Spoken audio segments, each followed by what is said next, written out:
लोकसभा चुनाव 2024 में यूपी में खराब प्रदर्शन को लेकर सबसे ज्यादा सवाल प्रदेश के सीएम योगी आदित्यनाथ पर उठ रहे हैं। राज्य में अब उनका अगला सबसे बड़ा टेस्ट 10 विधानसभा सीटों पर होने जा रहा उपचुनाव है। उपचुनाव में अंतिम फैसला लेने के लिए योगी आदित्यनाथ ने अपनी कमर कसी है। बुधवार को उन्होंने आरएसएस के joint general secretary Arun Kumar से मुलाकात की। इस मीटिंग के बाद वो गुरुवार शाम दिल्ली पहुंचे, जहां उन्होंने पार्टी अध्यक्ष जेपी नड्डा और गृह मंत्री अमित शाह से भी मुलाकात की। वहीं आज एक बार फिर से योगी आदित्यनाथ दिल्ली पहुंच रहे हैं और वहां पर क्या फैसला लेंगे, ये भी देखने वाली बात होगी। किन किन मुद्दों पर चर्चा होगी, ये भी देखना अहम होगा। सूत्रों की माने तो अरुण कुमार चाहते थे कि बुधवार की मीटिंग बीजेपी दफ्तर पर हो, लेकिन यह बैठक योगी के आधिकारिक आवास पर हुई। योगी के करीबी नेताओं की माने तो वो उपचुनाव में कैंडिडेट्स डिसाइड करने से लेकर पार्टी की रणनीति को लागू करने के लिए होने वाले कार्यों में नेताओं के चयन में फ्री हैंड चाहते हैं। योगी कैंप की तरफ से फ्री हैंड को लेकर दलील दी जा रही है कि लोकसभा में उनके द्वारा दिए गए सुझावों को नजरअंदाज किया गया। इन सुझावों में जमीनी स्तर के कार्यकर्ताओं को सौंपे गए कार्यों के बारे में जानकारी, कैंपेन स्ट्रेटजी, कैंडिडेट्स का चयन शामिल है। योगी कैंप का कहना है कि इसी वजह से लोकसभा चुनाव में यूपी में बीजेपी का ग्राफ घटकर 33 पर आ गया। योगी कैंप का ये भी कहना है कि सीएम नहीं चाहते थे कि यूपी में भीषण गर्मी में 7 चरण लंबा चुनाव चले। मुख्यमंत्री योगी आदित्यनाथ ने ये मुद्दे पार्टी के लोगों के बीच लखनऊ में हुई बीजेपी स्टेट वर्किंग कमेटी में 15 जुलाई को उठाए थे। जानकारी के अनुसार यहां योगी आदित्यनाथ ने पार्टी के अति आत्मविश्वास की भी बात की थी।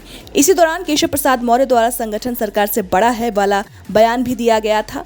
इसके 2 दिनों बाद सीएम योगी आदित्यनाथ ने अपने मंत्रियों के साथ अपने आवास पर जब मीटिंग की तो उसमें केशव प्रसाद मौर्य, ब्रजेश पाठक और यूपी के प्रदेश अध्यक्ष शामिल नहीं हुए। इसी मीटिंग में सीएम योगी ने मंत्रियों को 10 सीटों पर होने जा रहे उपचुनाव की जानकारी दी थी। इसके बाद उपचुनाव को लेकर बीजेपी की सेंट्रल लीडरशिप की भी एक्टिव हुई है और दिल्ली में सीएम योगी और उनके दोनों डिप्टी सीएम और यूपी बीजेपी चीफ के साथ मीटिंग कर चुकी है। हाल में 5 अगस्त को सीएम योगी के आवास पर एक और मीटिंग हुई थी, जिसमें दोनों डिप्टी सीएम मौजूद रहे थे। जानकारी के अनुसार उपचुनाव को लेकर हुई मीटिंग में भले ही योगी के दोनों डिप्टी सीएम और भूपेंद्र चौधरी शामिल हुए हों, लेकिन सीएम ने अपने इरादे स्पष्ट कर दिए कि वे उन्हें बड़े पैमाने पर बाहर रखेंगे। जिन मंत्रियों को उपचुनाव में विभिन्न सीटों की जिम्मेदारी दी गई है, उन्हें अपना काम करते रहने के लिए कहा गया है। साथ ही साथ स्टेट प्रेसिडेंट और केशव प्रसाद मौर्य और ब्रजेश पाठक से कहा गया है कि वो विभिन्न इलाकों में कैंप करें और हालात मॉनिटर करें। उत्तर प्रदेश उपचुनाव को लेकर सीएम योगी के दृढ़ संकल्प का एक और संकेत अयोध्या में मिल्कीपुर और अंबेडकर नगर में कटहरी सीटें हैं, जिनकी जिम्मेदारी उन्होंने व्यक्तिगत रूप से ली है। इन दोनों सीटों को 10 सीटों में सबसे महत्वपूर्ण माना जा रहा है। मिल्कीपुर विधानसभा सीट अवधेश प्रसाद के इस्तीफे से खाली हुई है, जबकि कटहरी लालजी वर्मा की वजह से। लालजी वर्मा ने बीजेपी के रितेश पांडे को चुनाव में हराया था। इस महीने की शुरुआत के बाद सीएम योगी इन दोनों सीटों पर या आसपास के इलाकों में कई कार्यक्रम कर चुके हैं। अन्य विधानसभा सीटों के मामले में भी सीएम योगी ने कैंडिडेट तय करने के लिए अपने विश्वसनीय लोगों से ग्राउंड रिपोर्ट तैयार करवाई है। अब क्योंकि यूपी में बेरोजगारी सबसे बड़ा मुद्दा है, इसको लेकर सीएम योगी रोजगार मेले पर खास तवज्जो भी दे रहे हैं। गुरुवार को वो दिल्ली जाने से पहले यूपी वेस्ट के मुजफ्फरनगर में थे, जहां उन्होंने मीरापुर विधानसभा में लोन और अपॉइंटमेंट लेटर्स भी बांटे। यहाँ उपचुनाव होना है। सीएम योगी ऐसे ही कार्यक्रम मिल्कीपुर और कटहरी में भी कर चुके हैं। कहा जा रहा है कि अगर उपचुनाव में बीजेपी को नुकसान हुआ तो ये सीएम योगी की पोजीशन के लिए किसी खतरे से कम नहीं होगा।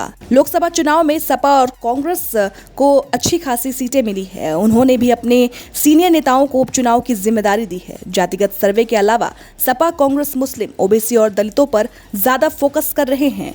बहरहाल जिन 10 सीटों पर उपचुनाव होना है, उन सीटों में गाजियाबाद, खैर और फूलपुर बीजेपी के पास थी, जबकि उसकी सहयोगी निषाद पार्टी और रालोद के पास एक सीट मजवान और मीरापुर थी। इसके अलावा 5 सीट सीसामऊ, मिल्कीपुर, करहल, कटहरी और कुंदरकी पर सपा ने 2022 में जीत दर्ज की थी। फिलहाल यूपी का उपचुनाव बेहद नजदीक है। अब ऐसे में देखना अहम होगा कि जिस तरीके से पार्टियां तैयारी कर रही है, उसका आखिरकार क्या रिजल्ट आता है और किस तरीके से योगी आदित्यनाथ जीत का परचम लहराते हैं। फिलहाल इस पूरी रिपोर्ट पर आपकी क्या राय है, हमें कमेंट सेक्शन में जरूर बताएं।